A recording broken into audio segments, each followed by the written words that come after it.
কেন জাস্ট একটা press conference করি তো প্রচারণা শেষ হয় না। আমার মনে হয় যে একটু আলাদাভাবে আলাদা কিছু করা দরকার, যাতে করে দর্শকের দৃষ্টি আকর্ষণ করা যায়।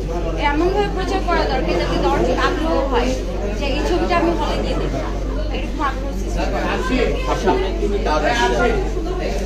সামনে ভালোবাসি তোমায় একটি নতুন ছবি আমি শেষ করলাম।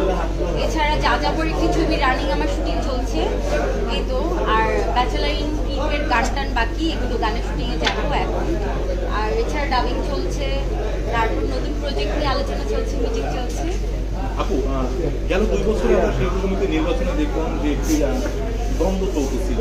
তো এবার যারা বিজয়ী হবে তাদের প্রতি আপনার কি প্রত্যাশা থাকবে বা কি কথা থাকবে তাদের? আসলে দ্বন্দ্ব থাকে কি হবে, কিন্তু যেই জয়ী হবে আমরা তাকে সাপোর্ট করব। আমরা চাই মিলেমিশে থাকতে, মিলেমিশে কাজ করতে। আমি কোনো দ্বন্দ্বের ভিতরে নেই। আমার